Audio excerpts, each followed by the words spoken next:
जय हिंद दोस्तों। कैसे हैं आप लोग। तो आज हम बात करने वाले हैं एक तमिल सस्पेंस मूवी के बारे में, जिसकी कहानी बहुत अच्छी है और ये आपको बेहद पसंद आएगी। तो आप इस वीडियो को अंत तक जरूर देखिएगा। मूवी के स्टार्टिंग में हमें एक कंपनी दिखाई जाती है। यहाँ पे कई सारी मशीनें लगी होती हैं और उसके पास ही कंपनी का मैनेजर मरा पड़ा होता है। ये देखकर वहाँ के वर्कर्स सब उसके पास जाते हैं और बोलते हैं कि पिछले 2-3 दिन से इस मशीन में करंट आ रहा है और मैनेजर का हाथ उस मशीन पर ही लगा होता है। इसीलिए सबको लगता है कि शॉक लगने की वजह से वो मर गया होगा। लेकिन असल में उसी मैनेजर की मौत के पीछे 4 अलग-अलग लोग जिम्मेदार होते हैं और उसके बाद हमें एक-एक करके उन चारों की कहानी दिखाई जाती है। सबसे पहले आदमी का नाम दिलीप होता है, जो कि उसी कंपनी का एम्प्लॉय था जिसमें वो मैनेजर मरा था। लेकिन दिलीप की एक बहुत ही बड़ी वीकनेस होती है, उसे किसी भी तरह की आवाज़ बिल्कुल भी पसंद नहीं थी। अगर उसके आस-पास ज़्यादा साउंड हो तो वो बहुत ज़्यादा इरिटेट हो जाता था। कंपनी में लोगों का शोर, बाहर की बाइक्स और व्हीकल्स की आवाज़ सुनकर वो बहुत ही ज़्यादा परेशान रहने लगा था। इसी वजह से वो सब आवाज़ों से दूर रहने के लिए कंस्ट्रक्शन साइट पर चला गया और वहीं जाकर वो सोता था। जब वहाँ पर सो रहा होता है तो कुछ पुलिस वाले वहाँ पर आ जाते हैं और उससे पूछते हैं कि तू यहाँ क्या कर रहा है। पर पुलिस को देखते ही दिलीप अचानक से डर जाता है और वहाँ से भागना शुरू कर देता है। उसके बाद फ्लैशबैक दिखाया जाता है। दरअसल मैनेजर जॉन विजय की मौत से एक दिन पहले दिलीप रोज की तरह ही ड्यूटी करने कंपनी आया था। पर इसी वक्त मैनेजर जॉन विजय ने उसे डांट दिया था और थोड़ी देर बैठकर बहुत ही लाउड वॉल्यूम में गाना सुनने लगा। पर इतनी तेज आवाज से दिलीप को बहुत ज्यादा इरिटेशन हो गई थी। इसीलिए वो सीधा जॉन विजय के पास गया और उसे कहा कि अगर आपको गाना सुनना है तो हेडसेट लगा लीजिए, क्योंकि हल्की सी भी आवाज उसे डिस्टर्ब करती है। लेकिन जॉन विजय ने उसकी बात नहीं मानी और उसे डांट कर वहां से भगा दिया। अब उसके बाद से ही वो मैनेजर रोज दिलीप को परेशान करने लगा था और काम खत्म होने के बाद जब दिलीप घर पहुंचा तो उसकी छोटी बेटी रो रही थी और उसके रोने की आवाज उसे बहुत ज्यादा इरिटेट करने लगी थी। असल में दिलीप एक बहुत ही अमीर फैमिली में पैदा हुआ था, लेकिन उसने एक लड़की से प्यार करके घर को छोड़ दिया था और अब अपने परिवार को वो मेहनत करके पाल रहा था। दिलीप के लिए साउंड किसी टॉर्चर से कम नहीं था और काफी टाइम से वो ये सब चीजें छोड़ना चाहता था, लेकिन घर के फाइनेंशियल कंडीशन की वजह से वो चाह कर भी जॉब नहीं छोड़ पाता था। उसके बाद हमें उस मैनेजर की मौत का दिन दिखाया जाता है।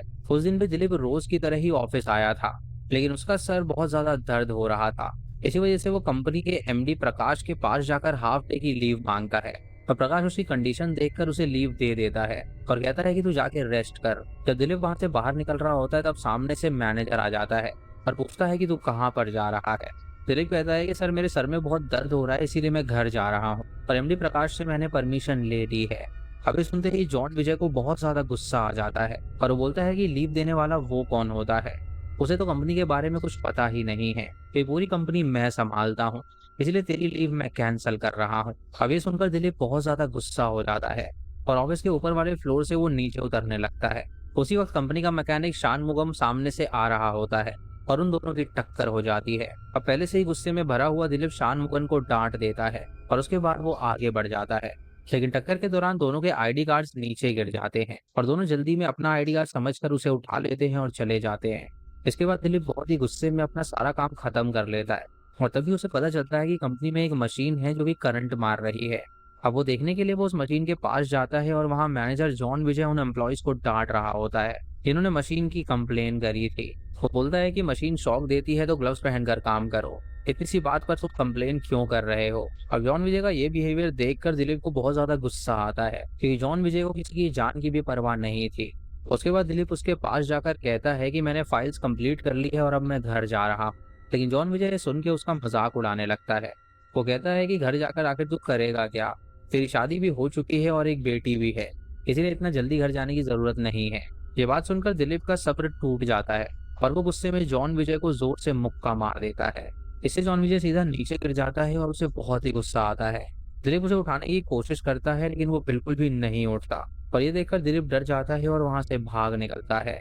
इसी तरह मूवी हमें दिखाती है कि मैनेजर जॉन विजय की मौत के पीछे दिलीप भी एक सस्पेक्ट हो सकता है। इसके बाद मूवी दूसरे सस्पेक्ट की कहानी सुनाती है जिसका नाम हारिका होता है और हारिका के फादर नहीं होते। वो सिर्फ अपनी माँ के साथ रहती है और माँ और बेटी दोनों मिलकर चेन्नई शिफ्ट हो जाते हैं। एक दिन हारिका अपनी माँ से कहती है कि वो एक कंपनी में इंटरव्यू देने जा रही है और जिस कंपनी में वो इंटरव्यू देने गई होती है उसी कंपनी में जॉन विजय मैनेजर के रूप में काम करता है। इंटरव्यू के दौरान जॉन विजय उससे पूछता है कि तुम किस जगह से आई हो, तो हारिका उसे बताती है कि वो कहाँ से आई है। ये सुनकर जॉन विजय कहता है कि वो भी उसी एरिया से है और फिर वो उससे उसका एड्रेस भी पूछने लगता है और हारिका बिना सोचे समझे उसे अपना एड्रेस दे देती है। अब इंटरव्यू के बाद जॉन विजय कहता है कि तुम्हारी जॉब कंफर्म हो गई है और तुम आ सकती हो। ये सुनकर हारिका बहुत ही खुश हो जाती है और घर आकर वो अपनी माँ को सब कुछ बताती है और कहती है कि आज से उसकी जॉब लग गई है और वो पैसे कमाना स्टार्ट कर देगी। तभी उसके दरवाजे पर कोई दस्तक देता है और हारिका जाकर जब दरवाजा खोलती है तो सामने जॉन विजय खड़ा होता है। लेकिन हारिका की माँ जब उसे देखती है तो वो बहुत ज्यादा शॉक हो जाती है और ऐसा लगता है कि जैसे वो पहले से ही उसे जानती हो। जॉन विजय उसकी माँ को ऐसा इग्नोर करता है जैसे वो उसे जानता ही ना हो। वो घर के अंदर आकर हारिका से कहता है कि तुमने बताया था कि तुम हमारे गांव की हो और मैं इसी रूट से जा रहा था और तुम्हारा एड्रेस भी मेरे पास था, इसीलिए मैंने सोचा क्यों ना मैं तुमसे मिलने आ जाऊं। वैसे भी तुम्हारी जॉब कंफर्म हो चुकी है और कल से तुम कंपनी ज्वाइन कर सकती हो। उसके बाद जॉन विजय किचन की तरफ देखकर पूछता है कि बहुत अच्छी खुशबू आ रही है। तो हारिका बताती है कि मेरी माँ उपमा बना रही है और अब आप आ ही गए हैं तो उपमा खा कर जाइए। ये सुनते ही जॉन विजय थोड़ा घबरा जाता है और वो कहता है कि अभी यहाँ पर वो उपमा नहीं खा सकता, लेकिन वो खाना आप पैक कर दीजिए, मैं कंपनी में जाकर खाऊंगा। ये सुनकर हारिका उपमा को लंच बॉक्स में पैक कर देती है और बॉक्स लेकर जॉन विजय हारिका की माँ की तरफ डरे हुए अंदाज में देखता है और उसके बाद वहां से चला जाता है। उसके जाने के बाद हारिका की माँ अपनी बेटी से कहती है कि मुझे लगता है कि तुम्हारा उस कंपनी में काम करना सही नहीं रहेगा। और हारिका जब ये सुनती है तो वो हैरान हो जाती है और सोचने लगती है कि आखिर उसकी माँ ऐसा क्यों कह रही है। लेकिन उसे पता था कि घर की फाइनेंशियल कंडीशन बहुत ज्यादा खराब है, इसीलिए वो जॉब को नहीं छोड़ सकती थी। वो अपनी माँ से कहती है कि वो उसकी चिंता बिल्कुल ना करे।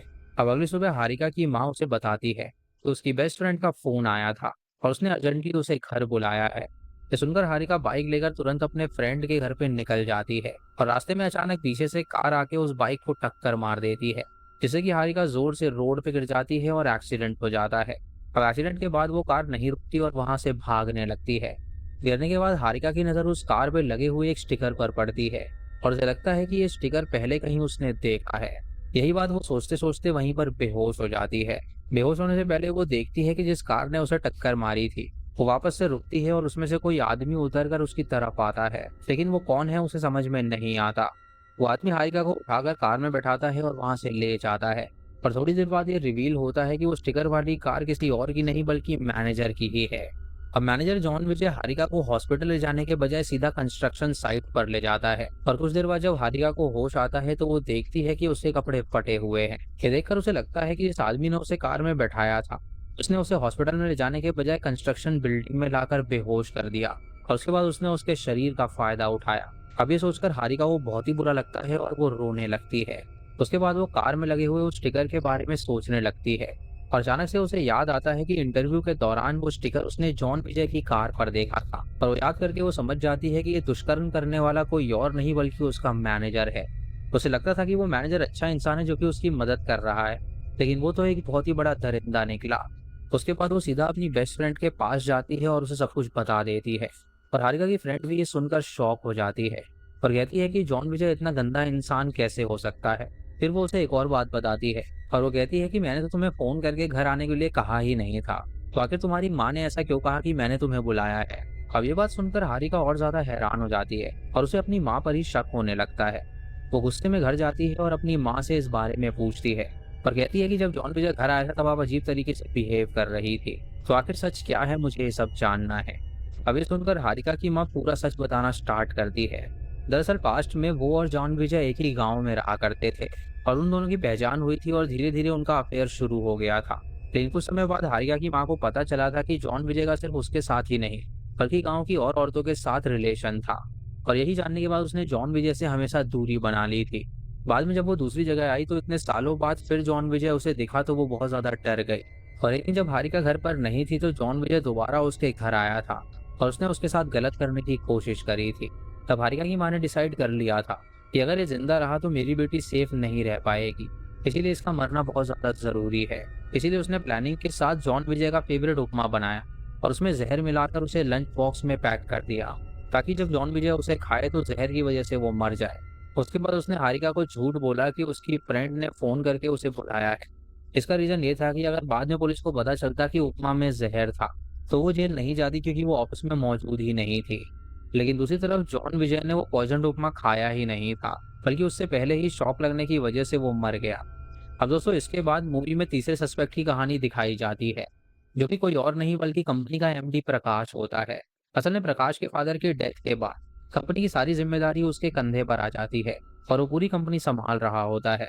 प्रकाश की बहुत ही अजीब प्रॉब्लम होती है। अगर कोई भी किसी औरत को गाली दे या उस पर हाथ उठाए तो उसे देखकर बहुत ही ज्यादा गुस्सा आ जाता है। इसी प्रॉब्लम के ट्रीटमेंट के लिए वो एक डॉक्टर के पास भी जाता है, और जब वो डॉक्टर से बात कर रहा होता है तब डॉक्टर की असिस्टेंट गलती से कॉफी गिरा देती है। और इस बात पर डॉक्टर बहुत गुस्से में आ जाता है और वो असिस्टेंट को थप्पड़ मार देता है। अब ये सब देखकर प्रकाश अपना कंट्रोल खो देता है और वो डॉक्टर को बुरी तरह पीटता है और उसके बाद वहां से निकल जाता है। अब अगले दिन सुबह ये पता चलता है कि डॉक्टर की मौत हो चुकी है, और इसी तरह अजीब मेंटल कंडीशन से प्रकाश परेशान रहता है। उसके बाद उसके बारे में एक और शॉकिंग बात रिवील होती है। असल में बचपन में उसके फादर उसकी माँ को बहुत बुरी तरह पीटा करते थे, पर इसे प्रकाश से देखा नहीं गया तो एक दिन उसने खुद ही अपने फादर को मार डाला था। ऐसी मेंटल प्रॉब्लम के साथ प्रकाश ऑफिस में एक नई प्रॉब्लम फेस कर रहा होता है। कंपनी का जो मैनेजर होता है जॉन विजय, वो उसको बिल्कुल भी रिस्पेक्ट नहीं देता था, पर वो हमेशा सबके सामने प्रकाश को नीचा दिखाता रहता था। जॉन विजय कहता रहता था कि एमडी प्रकाश को कंपनी चलाने का कोई एक्सपीरियंस नहीं है, और वो एमडी इसीलिए बना है क्योंकि उसके फादर की डेथ हो गई है, वरना उसको कोई भी काम करना आता ही नहीं है। और सबके सामने वो बार बार प्रकाश की इंसल्ट करता था, और इसी वजह से प्रकाश उस पर बहुत ज्यादा गुस्सा था। अब ये सब बातें प्रकाश सुनता रहता है, लेकिन जॉन विजय को बिल्कुल भी अंदाजा नहीं होता कि प्रकाश असल में कितना डेंजरस आदमी है। एक दिन ऑफिस में दिलीप का सर दर्द होता है और वो हाफ डे मांगता है, और जब वो प्रकाश के पास जाता है तो प्रकाश उसे परमिशन दे देता है, लेकिन बाद में जॉन विजय उसकी लीव कैंसिल करके दिलीप को वापस काम पर भेज देता है। अब ये सब प्रकाश अपने कैबिन से देख रहा होता है और उसे लगता है कि उसका मैनेजर आउट ऑफ कंट्रोल हो गया है। कुछ देर बाद कुछ वर्कर्स प्रकाश के पास आके कंप्लेन करते हैं कि एक मशीन करंट मार रही है, और प्रकाश तुरंत बोलता है कि मैकेनिक को बुलाकर मशीन को रिपेयर करवा देता हूँ, लेकिन मैं अपने एम्प्लॉयज को किसी भी तरह प्रॉब्लम में नहीं देखना चाहता। लेकिन जॉन विजय वर्कर्स को रोक देता है और अपनी चलाता है। कहता है कि ग्लव्स पहनकर काम करो, अगर मशीन बंद कर दी तो प्रोडक्शन कम हो जाएगा, इसीलिए एमडी की बात सुनने की कोई जरूरत नहीं है। कोई बच्चा है और उसे कंपनी चलाने के बारे में कुछ भी नहीं पता। इसी तरह वो सबके सामने प्रकाश की इंसल्ट हमेशा करता रहता है, और ये सब देखकर प्रकाश का गुस्सा अंदर ही अंदर बहुत ज्यादा बढ़ जाता है। तभी उसे एक बात पता चलती है कि कंपनी की एम्प्लॉय शीला कुछ दिनों से ऑफिस नहीं आ रही, और जब प्रकाश वर्कर्स से इसका रीजन पूछता है तो वो बताते हैं कि जॉन विजय ने सबके सामने शीला को थप्पड़ मारा था। अब ये सुनते ही प्रकाश का गुस्सा और ज्यादा बढ़ जाता है।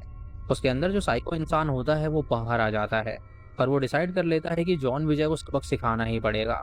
जब कंपनी में कोई भी नहीं होता तो वो करंट शॉक देने वाली मशीन को ऑन कर वहां से वापस चला जाता है, लेकिन अभी भी क्लियर नहीं होता कि जॉन विजय गलती से उस मशीन को टच करके मरा या फिर प्रकाश ने जानबूझकर उस मशीन को उसे टच करवाया था, या फिर उसे दिलीप ने गुस्से में मारा और वो मशीन पर गिर गया। फिर इतना दिखाया जाता है कि जॉन विजय की मौत करंट लगने की वजह से हुई है, लेकिन उसकी मौत इन तीनों में किसकी वजह से हुई है वो नहीं क्लियर है। उसके बाद हमें चौथे सस्पेक्ट की कहानी भी बताई जाती है, और वो कोई और नहीं बल्कि कंपनी का मैकेनिक शानमुगम होता है। शानमुगम कंपनी में एक मैकेनिक के रूप में काम करता है, और जब शानमुगम उसे रिपेयर कर रहा होता है तब उसके पास एक आदमी आकर खड़ा हो जाता है। हैरानी की बात ये होती है कि वो आदमी किसी और को नहीं सिर्फ शानमुगम को ही दिखाई देता था, और असल में कोई और नहीं बल्कि उसकी अंतरात्मा होती है। दरअसल शानमुगम ज्यादा किसी से बात नहीं करता था, वो हमेशा चुपचाप रहता था और अपना काम करता था, और सिर्फ अपनी ही अंतरात्मा से बात किया करता था। उसकी लाइफ सिर्फ एक ही रूटीन पे चल रही होती है, ऑफिस जाना, घर आना और अकेले बैठकर मूवी देखना। उसका कोई भी प्लान नहीं होता, और शादी की उम्र होने के बाद भी वो सिंगल ही रहता है। उसे घर के पास एक शादीशुदा औरत रहती है जिसका हस्बैंड फॉरेन में काम करता है, और वो औरत बार बार शानमुगम से फ्लर्ट करती रहती है और पूछती है कि घर में क्या तुम अकेले हो। लेकिन शानमुगम जो होता है वो बहुत ही डरपोक होता है, वो तुरंत दरवाजा बंद कर देता है और अंदर चला जाता है। तब उसकी अंतरात्मा बाहर आकर कहती है कि इतना अच्छा मौका मिला था और उसने उसे गवा दिया। इतने सालों से वो उसी चीज का इंतजार कर रहा था, और उसकी ख्वाहिश जब पूरी होने जा रही थी तो उसने दरवाजा ही बंद कर दिया। अब शानमुगम जब ये सुनता है तो वो अपनी अंतरात्मा की बात नहीं मानता, बल्कि वो अपने आप को कंट्रोल कर लेता है। ये देखकर उसकी अंतरात्मा उसे डांटते हुए कहती है कि तू कभी भी नहीं बदलने वाला, और पूरी जिंदगी तो ब्रह्मचारी ही रहेगा। अब जिस दिन विजय की मौत हुई थी उस दिन सुबह जॉन विजय शानमुगम को घर बुलाता है, पर अपनी कार देकर कहता है कि इसकी सर्विस करवा कर ले आ। अब शानमुगम जॉन विजय की कार लेकर निकल पड़ता है, और रास्ते में वहीं हारिका अपनी बाइक से जा रही होती है, और गलती से शानमुगम की कार हारिका की बाइक से टकरा जाती है और हारिका बेहोश होकर नीचे गिर जाती है। अब शानमुगम जो था वो मैनेजर की कार में बैठा होता है, और यहीं पर मूवी का एक बहुत ही बड़ा ट्विस्ट रिवील होता है। दरअसल हारिका का एक्सीडेंट जॉन विजय ने नहीं बल्कि शानमुगम ने किया था। जब वो उसे हॉस्पिटल ले जा रहा होता है तो उसकी अंतरात्मा फिर से आ जाती है, पर वो कहती है कि इतनी खूबसूरत लड़की है क्योंकि अभी बेहोश पड़ी हुई है, तो क्यों ना इसका फायदा उठाया जाए। और वो इतने सालों से सिंगल होता है तो वो उसकी बात मान जाता है, और उससे अब कंट्रोल नहीं हो पाता और वो उसे कंस्ट्रक्शन साइट पर ले जाता है, जहाँ पर वो उसके साथ वो दुष्कर्म करता है। उसके बाद वो उसे वहीं छोड़ देता है और जॉन विजय की कार लेकर सीधा कंपनी पहुंच जाता है। लेकिन तब तक वो देखता है कि जॉन विजय की मौत हो चुकी है। अब सब लोग मान रहे होते हैं कि उसकी डेथ करंट शॉक लगने की वजह से हुई है, और ये देखकर शानमुगम भी डर जाता है। अब रोज की तरह उस दिन भी वो विजय के लिए जूस लेकर आया होता है, लेकिन जब वो देखता है कि जॉन विजय मर चुका है तो वो जूस बाहर ले जाकर फेंक देता है। तब वो अपनी पॉकेट से एक छोटी सी बॉटल निकालता है जिसमें मरकुरी होता है, और यहाँ पर मूवी का एक और ट्विस्ट रिवील होता है। दरअसल शानमुगम रोज विजय के जूस में थोड़ा थोड़ा मरकुरी मिलाकर दिया करता था, और जॉन विजय को ये बात बिल्कुल भी पता नहीं थी। अब क्योंकि जॉन विजय मर चुका था तो शानमुगम सोचता है कि मरकुरी की अब कोई जरूरत नहीं है, इसीलिए वो उस बॉटल को ही फेंक देता है। उसके बाद हमें दिखाया जाता है कि शानमुगम जॉन विजय को मारने की कोशिश क्यों कर रहा था। दरअसल पहले वो दोनों काफी अच्छे दोस्त थे, और जॉन विजय हर पर्सनल काम शानमुगम से ही करवाता था। और शानमुगम को दरअसल जॉन विजय की बेटी बहुत पसंद होती है, इसीलिए वो एक दिन हिम्मत करके जॉन विजय से उसकी बेटी का हाथ मांगता है। और ये सुनकर जॉन विजय बहुत ही गुस्से में आ जाता है, और सबके सामने वो कहता है कि तेरी औकात नहीं है कि तू मेरी बेटी से शादी करे। अब इतना कहकर वो सबके सामने शानमुगम की बेइज्जती कर देता है। इसीलिए उसी दिन का बदला लेने के लिए शानमुगम रोज उसके जूस में थोड़ा थोड़ा मरकुरी मिलाना शुरू कर देता है, और अब विजय की डेथ होने के बाद वो मरकरी की बोतल फेंक देता है। यानी कि दोस्तों ये भी एक पॉसिबिलिटी है कि मरकुरी की वजह से उसकी मौत हुई हो। अब उसके बाद हमें जॉन विजय की डेथ का एंगल दिखाया जाता है। उस दिन दिलीप ऑफिस आता है और वो काफी डर रहा होता है कि कहीं उसके मुक्के की वजह से जॉन विजय की मौत तो नहीं हो गई, और डर के मारे वो ऑफिस से निकलकर उस कंस्ट्रक्शन बिल्डिंग में चला जाता है, और वहां शांति से लेट कर वो आराम करने लगता है। तभी वहां पर पुलिस आ जाती है और दिलीप वहां से भागना शुरू करता है, और तभी अचानक उसे वहां पर एक आईडी कार्ड मिलता है। जब वो आईडी कार्ड को देखता है तो वो शॉक हो जाता है, क्योंकि वो दरअसल उसका आईडी कार्ड होता है। उसके बाद वो अपने गले में पहना हुआ आईडी कार्ड चेक करता है, और उसे पता चलता है कि वो शानमुगम का आईडी कार्ड है। अब वो याद करता है कि शायद जिस दिन उनकी टक्कर हुई थी तब उनके आईडी कार्ड एक्सचेंज हो गए होंगे। लेकिन वो ये भी सोचता है कि आखिर शानमुगम इस बिल्डिंग में क्या करने के लिए आया था जो उसका आईडी कार्ड यहाँ पर गिर गया। अब शानमुगम का आईडी कार्ड वो वॉचमैन को दे देता है और कहता है कि ये उसे दे देना। अब बाद में जब शानमुगम वॉचमैन के पास आता है तो वो कहता है कि तुम्हारा आईडी कार्ड नीचे गिर गया था, और दिलीप सर को वो मिला था इसीलिए वो वापस लौटाने आए थे। उसके बाद शानमुगम अपना आईडी कार्ड लेकर वहां से निकल पड़ता है, लेकिन दूर से दिलीप उस पर शक की नजरों से देख रहा होता है। दूसरी तरफ एमडी प्रकाश पूरी कंपनी की कमांड अपने हाथों में लिया होता है, इसीलिए वो दिलीप को ही नया मैनेजर बना देता है। उसके बाद दिलीप डिसाइड करता है कि शीला की जगह किसी नई एम्प्लॉय को रिक्रूट, इसीलिए वो इंटरव्यू दे चुकी हारिका को फोन करके शीला की जगह जॉब दे देता है। अब कंपनी ज्वाइन करने के पहले दिन हारिका कैंटीन में होती है, और तब कुछ एम्प्लॉयज बात कर रहे होते हैं कि जॉन विजय जिस दिन जॉन विजय की डेथ हुई थी उसी दिन उसने अपनी कार सर्विस करवाई थी, और उसकी कार कोई और नहीं बल्कि शानमुगम ले गया था, और तब से जॉन विजय के मरने के बाद वो कार शानमुगम के पास ही थी। अब हारिका जब ये बात सुनती है तो वो एकदम हैरान हो जाती है, और उसे समझ में आ जाता है कि दरअसल उसका शोषण करने वाला जॉन विजय नहीं था बल्कि वो शानमुगम था। वो तुरंत किसी एम्प्लॉय से शानमुगम के बारे में पूछने लगती है और उसकी तलाश शुरू कर देती है। उधर शानमुगम को पता चल जाता है कि हारिका ऑफिस आ गई है, और डर के मारे वो वहां से भाग जाता है, लेकिन हारिका उसे ढूंढती ही रहती है। तभी फैक्ट्री के अंदर अचानक सब एम्प्लॉयज एक जगह पर भागने लगते हैं, पर हारिका भी जब वहां पर पहुंचती है तो वहां का नजारा देखकर वो शॉक हो जाती है। दरअसल शानमुगम ने फैक्ट्री के बीचों बीच खुद को मार लिया था। असल में उसने अपनी अंतरात्मा की बात मानकर हारिका की जिंदगी बर्बाद कर दी थी, लेकिन उसे बहुत ही पछतावा हुआ था और गिल्ट में आकर उसने अपनी जान ले ली। अब इसी के साथ ये मूवी यहीं पर खत्म हो जाती है, जहाँ पर मूवी ने ये रिवील नहीं किया कि जॉन विजय की मौत कैसे हुई। इन चारों के पास स्ट्रॉन्ग रीजन थे उसको मारने के, और हो सकता है कि इन चारों में से किसी की वजह से वो मरा हो, लेकिन डायरेक्टर ने ये ऑडियंस पे छोड़ा है कि वो किसी भी एक को चूज करे और बताए कि किसने उसे मारा है। तो दोस्तों ये थी इस फिल्म की कहानी। आपको क्या लगता है कि जॉन विजय की मौत किसके कारण हुई थी इन चारों में से? उसका नाम आप कमेंट में जरूर लिखिएगा। चैनल पे नए हैं तो इसे सब्सक्राइब करें और बेल आइकन दबाएं नोटिफिकेशंस के लिए। और दोस्तों वीडियो को लाइक और शेयर करना बिल्कुल मत भूलिएगा। तो मैं मिलता हूँ आपको अगली वीडियो में, तब तक के लिए जय हिंद।